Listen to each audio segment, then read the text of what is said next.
Lock down کی اس ماحول نے اور اس طرح کے جو حالات تبدیل ہوئے اس نے یہ فکر بدلی ہے، اپنی فکر آ رہی تو یہ سماج کو توڑے گی.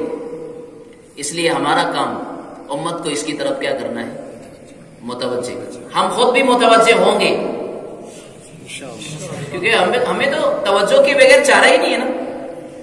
ہمارا کام ہی ہے توجہ کرنا، توجہ دلانا. تو ایک خاص بات تو یہ آئی ہمارے ساتھ، کیا؟ اپنی فکر جو ابھی وہ بدل رہا ہے جو ماحول، تو اب اس فکر کو ختم کرنا کہ انسان صرف اپنی فکروں کے لیے اور اپنے آپ کے لیے نہیں پیدا ہوا ہے بلکہ وہ تو اوروں کے لیے پیدا ہوا ہے، انسانیت کی خدمت کے لیے پیدا ہوا ہے. اسے سب کی فکر کرنا ہے. دوسری بات یہ کہ حدیث پاک میں اللہ کے رسول صلی اللہ علیہ وسلم نے اس امت کے علماء کو چراغ سے تعبیر کیا ہے. چراغ، سورج نہیں کہا، چراغ کہا. چراغ خود جلتا ہے اور روشنی دیتا ہے. اس لیے شاہ ولی اللہ محدث دہلوی رحمۃ اللہ علیہ فرماتے ہیں کہ جن لوگوں کو اللہ تعالیٰ نے انبیاء کی نیابت اور وراثت عطا فرمائی، اس نیابت میں جہاں علم آیا ہے، اس نیابت میں جہاں عمل آیا ہے، اس نیابت میں جہاں پر جو ہے اعمال آئے ہیں، زندگی کے اعمال، نبوی اعمال، نبوی کی سنتیں، اسی طریقے سے نیابت میں اور وراثت میں رسول اللہ کا درد بھی آیا ہے. میں نے آیت جو پڑھی ہے اسی مناسبت سے پڑھی، لعلک باخع نفسک الا یکونوا مؤمنین. وہی درد بیان کیا گیا. اللہ تعالیٰ کہہ رہے ہیں اے نبی ایسا لگتا ہے باخع نفسک الا یکونوا مؤمنین کہ یہ لوگ ایمان نہیں لاتے ہیں تو ان کے ایمان نہ لانے کی فکر میں آپ اپنے آپ کو بھلائے جا رہے ہیں، تڑپائے جا رہے ہیں. جیسے شمع پر پروانے گرتے ہیں اور جان دے دیتے ہیں، آپ ان دیوانوں پر ان کے ایمان نہ لانے کی وجہ سے پروانے کی طرح جان دیے جا رہے ہیں. لعلک باخع نفسک الا یکونوا مؤمنین. یہ درد کیا نبوت کی وراثت میں ہمیں نہیں ملا ہے؟ یہ درد بھی ملا ہے. یہی درد جگائے گا، پھر یہی درد ہاتھوں کو اٹھائے گا اللہ کے سامنے. یہی درد اپنی فکروں کو ختم کر کے امت کی فکروں کو طبیعت میں ڈالے گا. یہ درد تو آئے پہلے، یہ درد بھی نیابت میں ہم کو آیا. تو ہمیں چراغ کہا گیا. چراغ جلتا ہے خود لیکن دوسروں کو روشنی دیتا ہے، روشن کرتا ہے. اور یاد رکھیے چراغ سے چراغ جلائے جاتے ہیں، سورج سے سورج نہیں جلایا جاتا. جب ایک چراغ جلے گا درد امت میں جلے گا، انسانیت کے دردوں میں مٹے گا، گھلے گا، پگھلے گا، تڑپے گا. یہی ایک چراغ نہ جانے کتنے چراغوں کو، اور یہی ایک دیا نہ جانے کتنے دیوں کو روشن کر دے گا. یہی تو بات تھی. ہمارے اکابرین نے اپنے افراد پیدا کی، وہ جلتے تھے، جلنے والے پیدا کر دیے. وہ فکر مند تھے، فکر مند پیدا کر کے گئے. دوسری بات میری ہے کہ ہم درد اپنے اندر وہ پیدا کریں. تو چراغ کہا گیا. اور پھر آسمان کے ستاروں سے بھی تشبیہ دی گئی نا، ان مثل العلماء فی الارض کمثل النجوم فی السماء. زمین پر علماء کی مثال ایسی ہے جیسے کہ آسمان پر ستارے چمکتے ہیں. تو ستاروں سے تشبیہ دی گئی ہے. اور ستاروں کے متعلق قرآن کریم میں 3 باتیں بیان کی گئی. 3 باتیں ستاروں کی صفت میں بیان کی گئی. پہلی صفت ستاروں کے متعلق یہ بیان کی گئی ہے وَبِالنَّجْمِ هُمْ يَهْتَدُونَ. ستاروں سے یہ لوگ راستہ پاتے ہیں. سمندر کی تاریکی میں، بر کی تاریکی میں، باہر کی تاریکی میں راستے پاتے ہیں نا. یہی طریقہ تھا پہلے. وَبِالنَّجْمِ هُمْ، ستاروں کی روشنی میں راستے ملتے ہیں. علماء کیا کریں گے؟ امت کو راستہ بتائے. ان کے پاس علم کی روشنی ہے. العلم نور کہا گیا کہ نہیں؟ علم روشنی ہے. روشنی ان کے پاس ہے. مسالے والی ٹارچ ان کے پاس ہے. مسالے والی ٹارچ، ایک ٹارچ وہ ہوتی ہے جس کے اندر سیلی نہیں ہوتے، تو اس کو کدھر بھی گھماؤ کچھ نظر، جس کے پاس رہے گی اس کو بھی کچھ نظر. اس ایمانی ٹارچ کے سیلز کیا ہے؟ اس کا علم ہے، ایمان ہے، علم ہے. یہ اس ٹارچ کی سیلز ہے، یہ مسالہ ہے. اسے پاورفل کرنا، اور یہ پاورفل بنے گا اللہ کے تعلق سے. جتنا اہل علم کو اللہ کا تعلق نصیب ہوگا، ربانیت ان کے اندر میں آئے گی، اللہ سے تعلق کی حلاوت جن کو نصیب ہو جائے گی، ان کا ایمانی پاور اتنا زیادہ جو ہے بڑھے گا. تو ستاروں کی طرح امت کو راستہ بتانا ہے، اور اس میں کوئی بخیلی نہیں کرنا ہے. اور دوسری صفت ستاروں کے متعلق یہ بیان کی گئی ہے، رجوما للشیاطین. ستاروں سے کام کیا لیا جاتا ہے؟ شیطان کو مارنے کے لیے. مفسرین کہتے ہیں رجوما لافکار الشیاطین، شیطانوں کے افکار و خیالات، ان کے نظریہ، شیطانی نظریہ، شیطانی فکر کو ستاروں سے مارا جاتا ہے. گویا کہ اشارہ ہے کہ علماء امت میں ہر آنے والے شیطانی فتنے کا تعاقب کرے گے. تعاقب کرے گی. اور تعاقب کب کرے گی؟ جب پہلے سے ان کو اس فتنے کی کیا ہو، خبر ہو، تب نہ تعاقب کرے گی. خبر ہی نہیں ہے کہ فتنہ آ گیا، چل رہا ہے، دوڑ رہا ہے، بھاگ رہا ہے، امت کے جو ہے معصوموں کو اپنی لپیٹ میں لے رہا ہے، ان کے کردار کو خراب کر رہا ہے، ان کی ایمانیات پر ڈاکہ ڈال رہا ہے. اس کا احساس و پتہ ہی نہیں ہوگا فتنے کا، تو اہل علم پھر اس کا تعاقب کیا کرے گے جب پتہ نہیں رہے گا؟ اور پتہ کب چلے گا؟ جب انہیں فکر رہے گی امت کی. تو امت پر کہاں سے حملہ ہوگا اس کی فکر یہ کریں گے تو ہر فتنے سے آگاہ پہلے ہی ہو جائے گی، اس کے آنے سے پہلے یا اس کے ابتدائی زمانے میں اس سے آگاہ ہو جائے گی. تو رجوما للشیاطین والی جو صفت ستاروں کی ہے، وہ صفت اہل علم کی ہے کہ شیطانی فکروں کا یہ تعاقب کر کے ان کا سد باب کریں گے، انہیں ختم کریں گے. اور ایک فتنہ یہ آیا جو ابھی میں نے کہا، دوسروں کی فکر ختم، اپنی فکر پروان چڑھ رہی، یہ بھی ایک فتنہ ہے. یہ فتنہ ہے، اس کو آپ غور کرنا، بعد میں فتنہ ہے.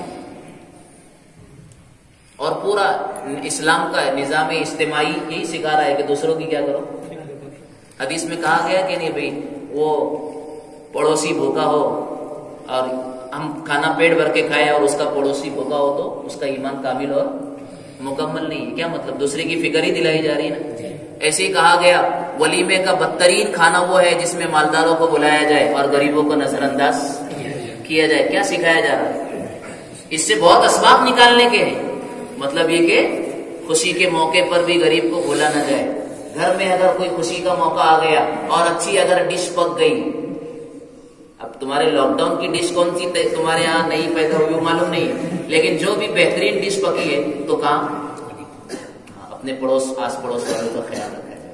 لیکن جو ہے فریج نے تو ساری کٹوری گھر میں جما کے رکھ دی اور اس سے آگے جو ہے آپ کے آگے ڈی فریجر آ گیا، پورا بکرا ہی اس میں اتر جائے. کسی کو بانٹنے کا نہیں، کسی کو دینے کا نہیں. یہ اپنی فکر اس سے نکلنا ہے، یہ بھی ایک فتنہ ہے. اور تیسری صفت ستاروں کی بیان کی گئی ہے وَلَقَدْ زَيَّنَّا السَّمَاءَ الدُّنْيَا بِزِينَةٍ الْكَوَاكِبِ. آسمان دنیا کو ہم نے ستاروں سے مزین کیا ہے. آسمان دنیا کو آپ نے جو ہے چاندنی راتوں میں آسمانوں پر کبھی غور کیا ہوگا، خصوصاً گرمی کے زمانے میں جب آسمانوں پر ستارے بالکل چمکتے ہیں، ٹمٹماتے ہیں، اور کتنا پیارا سما لگتا ہے ان کے چمکنے کا اور ان کے ٹمٹمانے کا. جب بھرا ہوا آسمان ستاروں سے کتنا اچھا لگتا ہے. مزین کر دیا، آراستہ و پیراستہ کیا، خوشنما بنا دیا ہم نے قریبی والے آسمان کو. دنیا قریبی والے آسمان کو، اس کے بعد والے نظر کہاں آتے ہیں؟ قریبی والے آسمان کو ہم نے مزین کیا ستاروں سے. پتہ چلا کہ علماء امت اس امت کو چمکائیں گے. ستارے چمکا رہے ہیں آسمان کو. علماء امت کو چمکائیں گے، آراستہ کریں گے، آلائش کو ختم کریں گے، زیبائش پیدا کریں گے، گندگیوں کو دور کریں گے. بد اخلاقی، بد کرداری، بد چلنی، بد فکری، بے فکری، دونوں چیزیں، بد فکری اور بے فکری، یہ ساری چیزوں کو ختم کر کے علماء امت اس امت کو مزین کریں گے، منور کریں گے اور ان کو اچھا بنانے کی کیا کریں گے؟ کوشش کریں گے. تو علماء گویا زینت ہے امت کے لیے. چھوڑ دو اب میرے بھائیوں یہ فکر کہ اس زینت کی لوگ کتنی قدر کرتے ہیں. اللہ راستے ہموار کرے. لیکن یہ 3 صفات جو ستاروں کی بیان کی گئی وہ صفات علماء ان کے ساتھ جو ہے جڑیں گے کہ یہ کام جو ان کے ہے وہ امت کے لیے ہمیں کرنا ہے.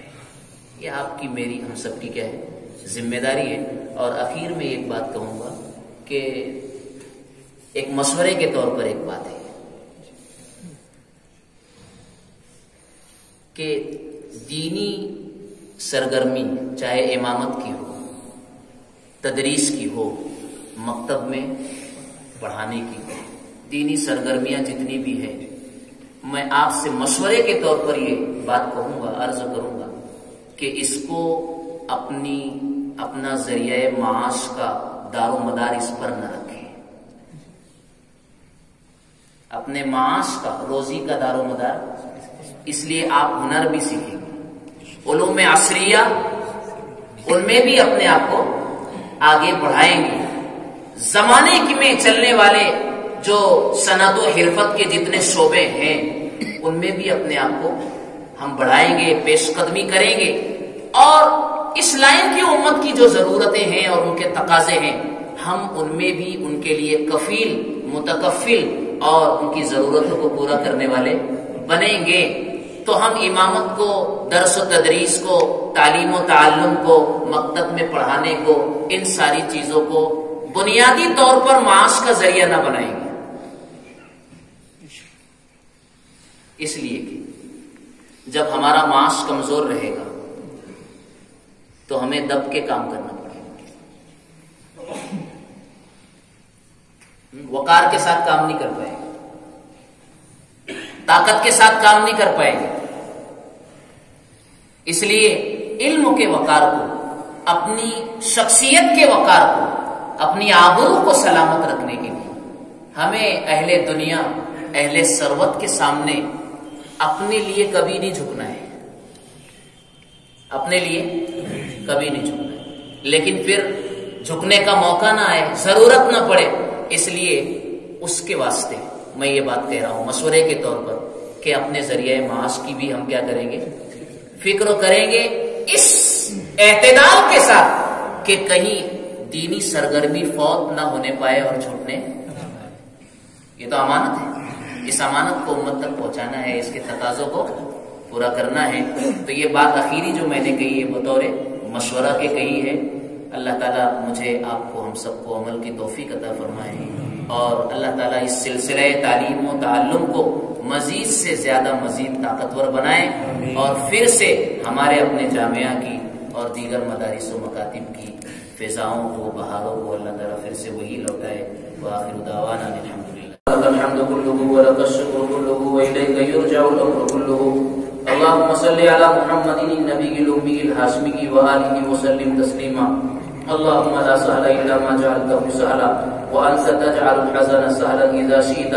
اللهم إنك عفو كريم تحب العفو فاعف عنا يا كريم. اللهم وفقنا لما تحب وترضى واجعل آخرتنا خيرا من الأولى. اللهم آت نفوسنا تقواها وزكها أنت خير من زكاها أنت وليها ومولاها. اللهم طهر قلوبنا من النفاق والشقاق وسوء الأخلاق. اللهم ارحمنا ولا تسلط علينا من لا يخافك فينا ولا يرحمنا. اللهم أعز الإسلام والمسلمين. اللهم انصر الاسلام والمسلمین. مولا کریم ہم سب کے گناہوں کو معاف فرما. اے اللہ ہماری خطاؤں سے درگزر فرما. اے اللہ دن کے اجالوں میں، رات کی تاریکیوں میں، جانے انجانے میں صغیرہ اور کبیرہ سرزد ہوئے ہیں. اے اللہ آپ کی نگاہیں بصیر دیکھتی رہی، ہم گناہ کرتے رہے. اے اللہ شرم و حیا کے سارے پردے ہم نے بالائے طاق رکھے. اے اللہ ہم نے ساری نعمتوں کا ناشکری کی. اے اللہ ہمیں معاف فرما. اے اللہ ہماری کوتاہیوں سے درگزر فرما. ہم عاصی اور پاپی بندے اے اللہ آپ کی بارگاہ میں توبہ کے ہاتھ اٹھا کر حاضر ہوئے ہیں. اے اللہ ہماری توبہ کو قبول فرما، اپنی رحمت کا معاملہ فرما، نصرت کا معاملہ فرما، مدارس مکاتب خانقاہوں کو آباد فرما، ان آنے والے طلبہ عزیز کے آنے کو بہت قبول فرما، اے اللہ علوم نافعہ سے، اخلاق فاضلہ سے انہیں اور ہم سب کو مالا مال فرما، اے اللہ بہترین تربیت کا فیصلہ فرما، اے اللہ بہترین تربیت کا فیصلہ فرما، اے اللہ سب سے بڑے مربی آپ ہے، ہم